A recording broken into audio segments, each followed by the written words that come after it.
Hello there everybody, this is Sigma here, and as promised, here is the first episode of my Geometry Dash Let's Build Level Stroke Level Editor tutorial series. In this first episode today, what I'm going to be doing is showing you basically the graphical user interface in the level editor, what each button does. Basically, yeah, this is a beginner episode. So let's go ahead and get started. We'll go ahead and click this hammer and spanner tab, which is the custom online level tab. Click create, go ahead and start making a new level. No name for this yet, but we'll go ahead and go into the editor. Go ahead and open up the... Alright, basically, now we're in the editor. This is what you get like these grid lines and orange lines going across. Your default song is Stereo Madness. I'll show you how to change that now. Basically, I'll go through everything right now. So let's go start with the very top right hand corner with the two main buttons. Pause button, which does what it says on the packaging or case or whatever. I don't remember the saying or whatever. It allows you to resume, it allows you to save and play the level, save and exit the level, and just exit without saving. You've got these buttons on the bottom. This one will turn on and off the lines in the background of the editor. A help button, which will bring up a online web page, help web page with the editor, which is basic guide. Nothing as in depth as this guide. Then you've got your 3 playtest level options. And you've got the shortcut keys. This is on PC only, Steam version. I can't wait till customizing key bindings is supported though.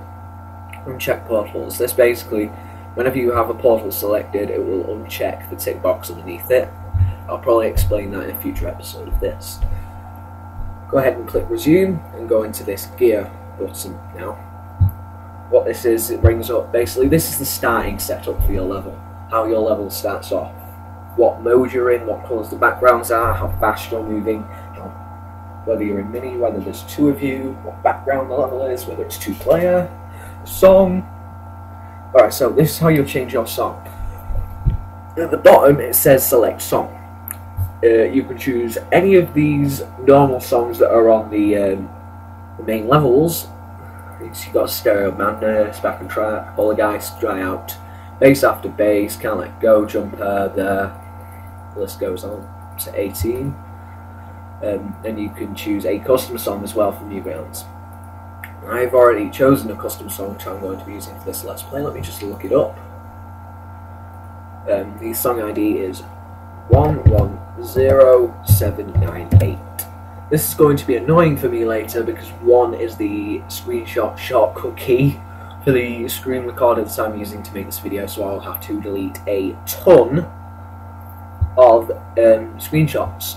So go ahead and click search, and I have already downloaded this song. It is Race Around the World by Waterflame. If you have a listen.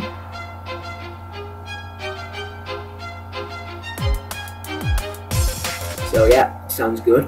Click use. Oh, let's go into more options. You get create lines. This allows you to create lines in the level editor to go with the song. I'm going to start by doing that next episode. Obviously, I'm going to cut the actual clicking of it out because otherwise it would just be a bit too tedious and take a bit too much time per se. Then you've got the option to choose from your saved songs. You just click use on any of these. You can listen to them all as well. For example, Chaos Fantasy. I'll show you in the editor like what it'll sound like. Bonus level, my first proper decent level. My first decent level. So yeah, we'll exit out now that we've chosen our song. Oh wait, no we won't, because we've got this settings, another gear tab up here. Click this, and what it will allow you to do is set a start offset. For example, 10 seconds. It'll push it 10 seconds into the song and start from there. This is useful if you don't start right at the beginning of the song where it doesn't suit the level. This song, however, does suit from the start, so I will go for that. These 2 options, fade in. This chooses whether, this will basically fade in the song when it's loaded up, basically. Basically, when you enter the level, the song will fade in from silence. Fade out is the opposite, it will fade out to silence when you've completed the level. I'm going to click fade out because I always fade out the songs. Once again, you've got help. This just tells you where to find the song IDs. Yeah, it says find a song on newgrounds.com, go to save the ID, enter the ID in the search box. Then there's a link here to Newgrounds as well. That's quite useful if you're a newbie at level creating. Well, obviously it's useful to you because otherwise you wouldn't be watching this video, or maybe you are just to support it anyway. So now we've done with that, we'll go through the rest. Speed. This basically chooses the speed that you start with the editor. You've got 1.5 times as fast, twice as fast, half as, like 0.6 recurring time speed, which is 2/3 of the speed. And here you've got the starting colours. I will be going through colour channels in my next episode. You've got background select. This allows you to choose the background which you start the level in. I'm going to be going for a jolly good hexagon background because I like hexagons. And hexagon flooring. Basically you've got all these options to choose from. Then these two, you have an option whether to start it as mini or whether to start it as dual, and whether you want the level to be 2-player. Basically this allows 2 players to control the separate things when you're in dual mode. Then you hardly anyone uses that though because it doesn't really work well. You've got select mode, which is cube, ship, ball, UFO, and wave. Over in 2.0 there will be an additional one there. I'm going to call it the walker, just so you know. So I'm going to start this as a cube, and we will click OK.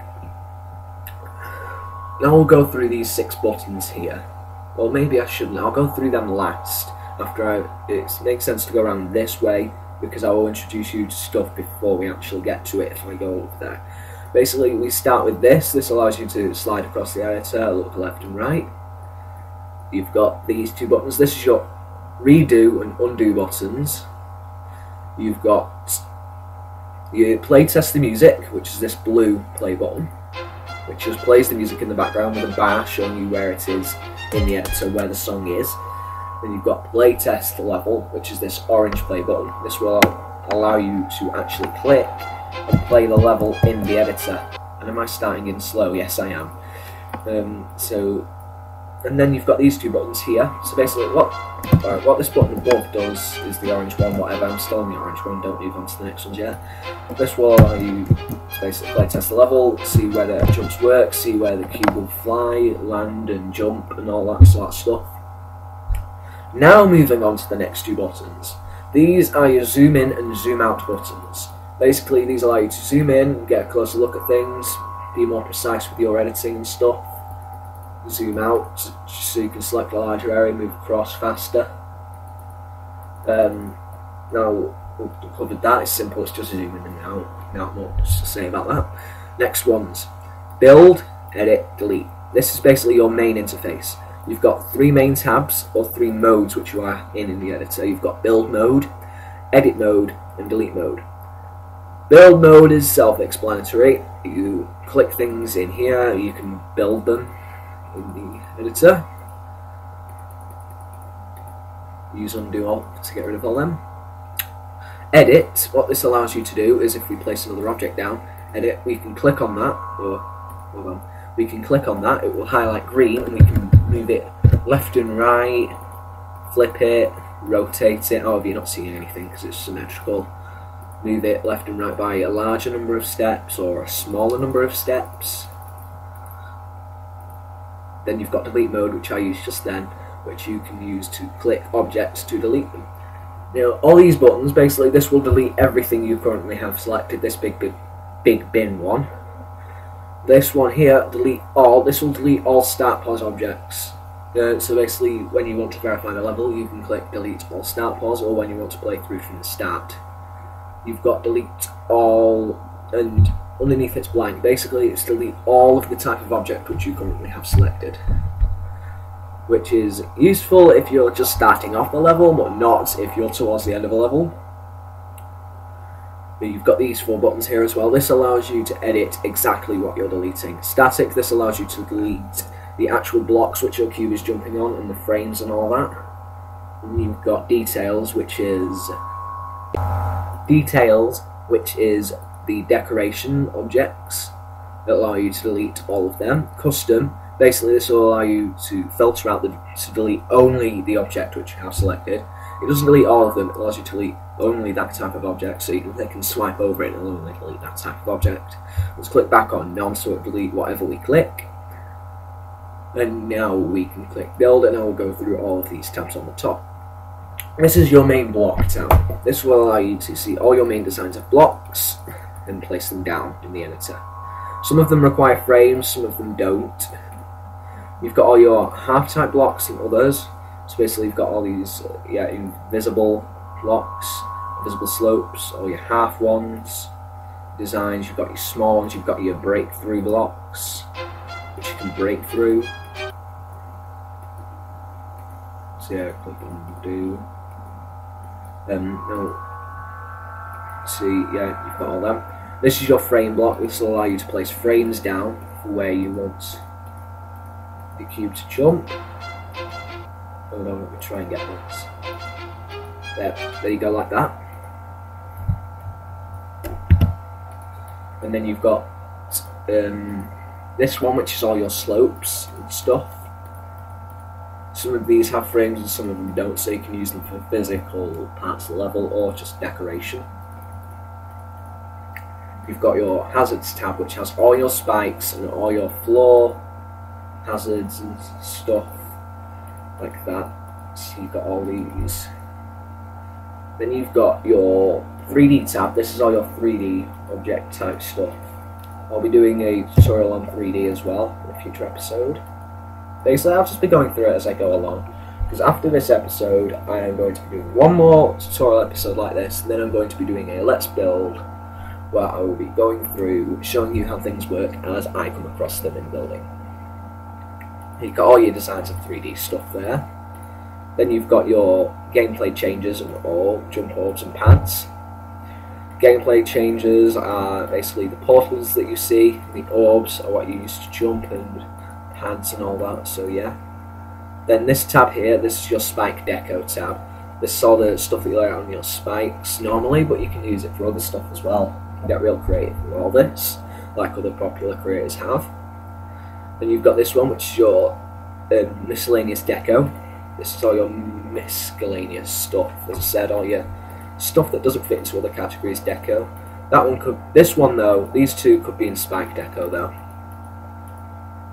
Alright, this is your pulsating object tab, which is all your blinking objects which blink along to the music and all that. You just place them down like that. Just undo all that.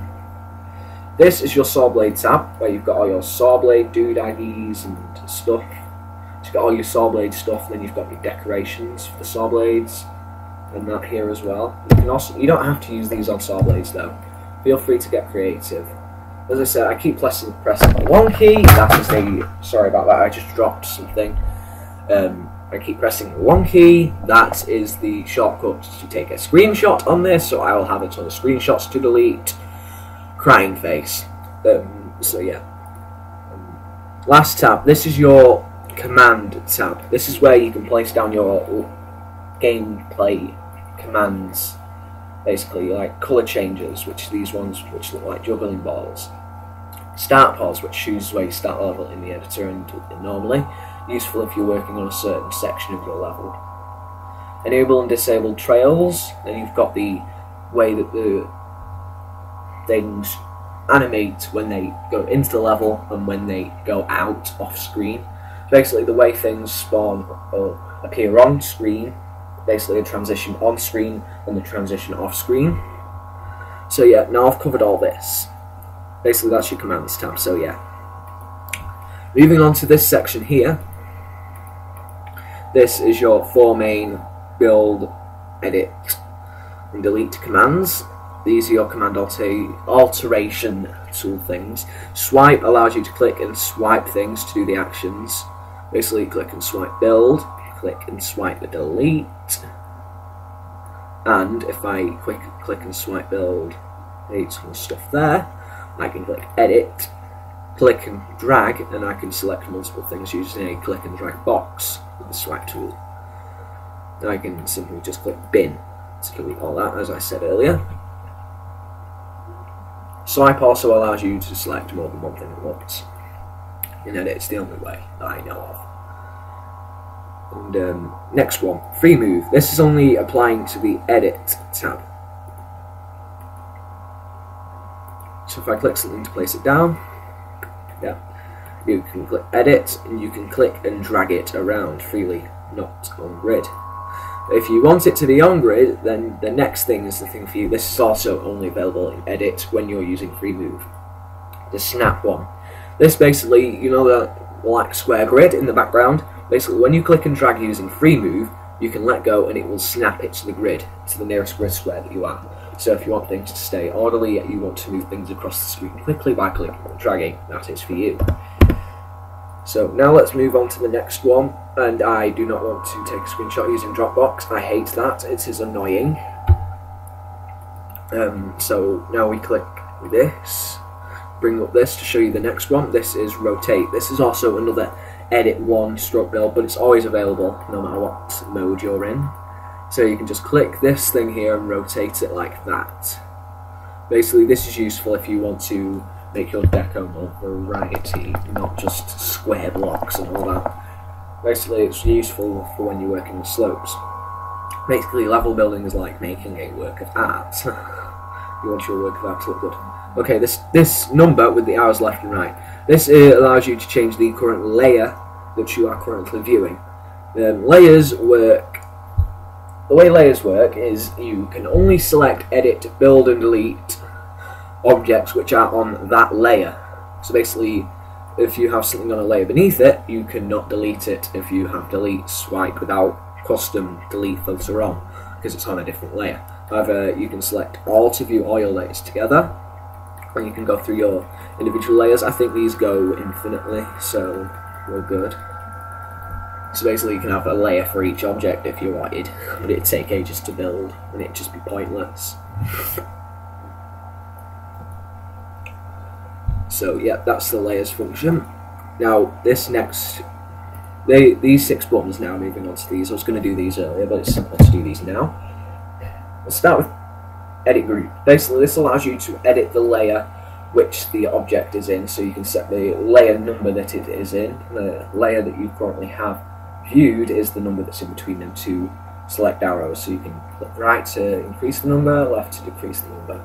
Basic stuff. Delete that, go on 0, or all, just delete that as well. Next one, which is deselect. Simple enough, you click it and it deselects the object which you have. That's what it says on the book. Copy and paste. This copies and pastes it in the exact same position that it's currently in. So it's basically Control D or duplicate on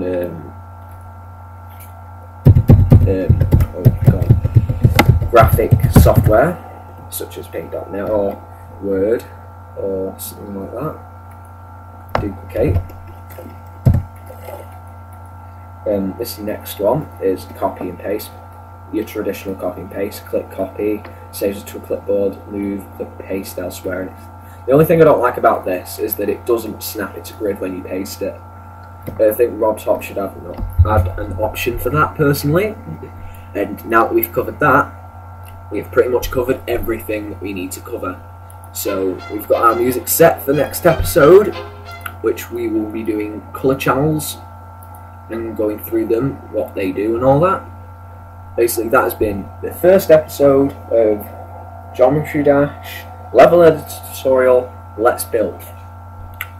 I've been doing this series to celebrate 100 subs, so yeah, and I'm also doing it to help you newbie creators. So if you want to see more of this, please support it by leaving a like. It really does help. And if you do want to, stay tuned for the next episodes when they are released, or for the next episodes whenever, or for future videos, be sure to subscribe. I mean, every subscription really helps because I get really excited when I see that number increases. Anyway, I have to say goodbye. Thanks for watching. See ya. This was Sigma.